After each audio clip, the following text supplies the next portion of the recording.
Welcome back to our coverage of the World Trade Promotion Organization conference here in Paris, a rising innovation hub. And I'm here with none other than Karim Sy of Jokkolabs. First of all, Karim, what is Jokkolabs and how did you get the name? It's also a mix of two words, no? Yeah, Joko is coming from the Wolof. Actually, it's the Senegalese, one of the Senegalese language, and it means the connection, the link, the communication. So it's all those concepts, and it's what we believe we need to do today for strengthening innovation. Actually. And you were a teenager when you decided to stop being an entrepreneur in a different segment and then start this concept of these co-working spaces.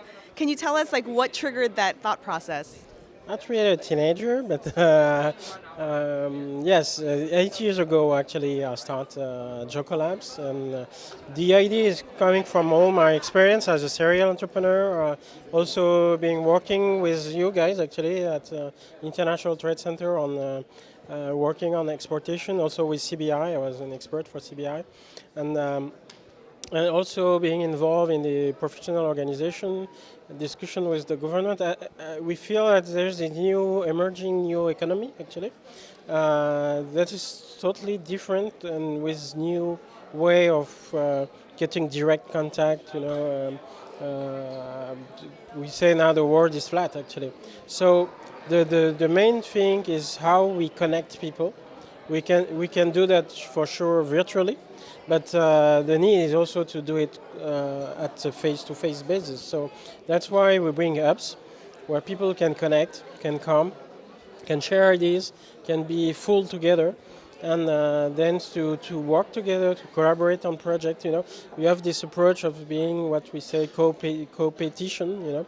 You are a competitor, but you also collaborate, and so the space is designed also in a way to stimulate the creativity, because we need to think differently now and to make all this new solution actually to emerge, because in the meantime we need to change. So in your mind, what does ecosystem mean? Are you sitting next to the competitors that you're going to be competing against in the same sector? How do you actually get people to collaborate and compete? It's very complex. That's why it takes long term. It's very organic, and it's individual based actually. And so what we do is that's face to face first. I mean, you can have contact virtual and things, but also we do a lot of events and connections where people can meet face to face and make a more strong link, and then to build trust. I mean, to trust someone, and actually in the business, and every business in the life and the social relation is based on trust. If I interact with another person, I need to trust him to go beyond. Even if he wants to go and marry someone. So then it's all how you build trust, and it takes time. You need people to know each other, to develop things together, to collaborate on different projects, not only on your project.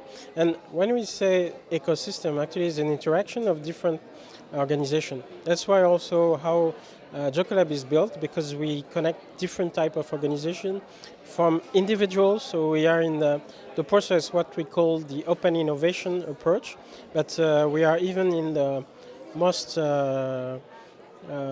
open one, what we call the community open innovation approach. So it's also open to the individuals, because now is how you bring talents around the table. Steve Jobs was one talent.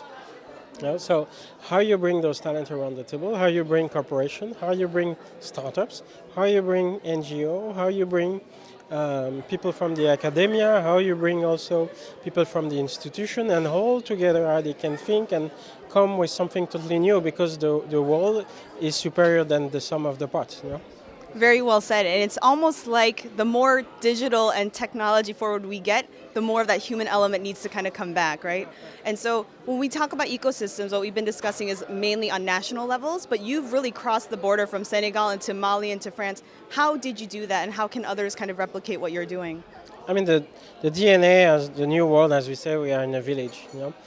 Even if some tendency is to go and close your more your national boundaries and things. It's we are in an open world, and then that means you need to be connect and make links to other and get. I mean, internet have no borders, so this new digital nomads, digital entrepreneur, and digital, it can be also with real product, like a watch.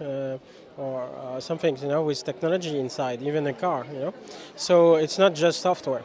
But in that, we have a kind of global supply chain now, where people can have working together. One is sitting at the Silicon Valley, another is in Dakar, and the other one is in France, or whatever.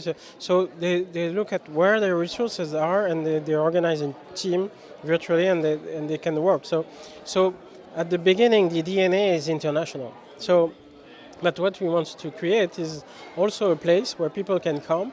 When they move to another place, they feel they get the same feeling as a tribe. You come and you have a place where you know that people are in the same thinking, of openness, of collaboration, of sharing. And then you can come and have a soft landing from there and start from there, or even find others to develop your project. Wonderful. One of my last questions, can you give us an example of a company that you've worked with in Jokkolabs that has kind of taken on the spirit of collaboration and going across borders, like a success story? Well, they all collaborate. Most of them. That's the good story. We have one I like. Is actually it was. It's also a story of an entrepreneur. Somehow, there's one entrepreneur who was a student, and he came to our event for community, tech communities, learning communities, kind of community of practice where you can learn about mobile technology, can learn about web design and others. We have other partners who come like Google and other very big corporations and some small SMEs, and they share their knowledge on that. So he leverages his knowledge on this communities, and then he has been identified by Google. He go for an internship, and from there he has been identified by another Googler.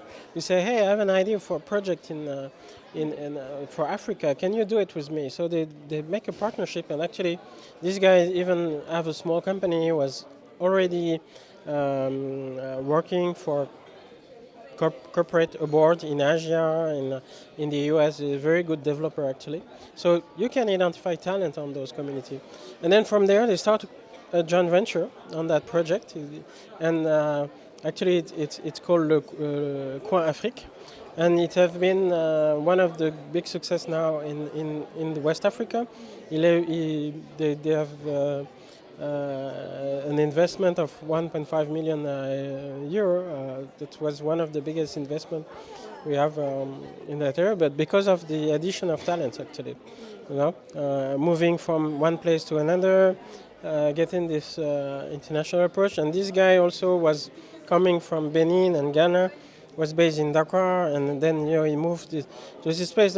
That's the new world actually, and he connect to another one who is in France, but he was a Googler, and so that's how it worked. You have people who meet. It's the serendipity, and then together they build something, and then it's become another story.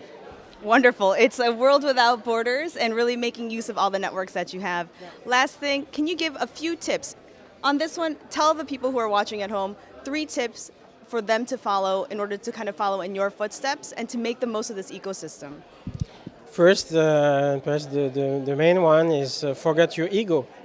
I mean, if you want to go in the ecosystem, don't go with your ego system, So that's the thing I'm saying, because people are more, I want my brain, I want my things. So be open. So it's a matter of openness. You need to trust people. I mean, when you want to build something, like you go for a marriage, I mean, you need to trust the lady you want to bribe, and so it's the same.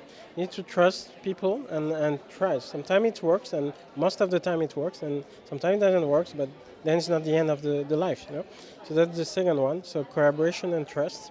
And third one, you need to move and discover. Be creative and be totally open. You don't know where the big thing is coming, and so you need to keep your eyes open and don't stick to just one idea. And if you don't see it working, to be open and even go to other community and contact with different.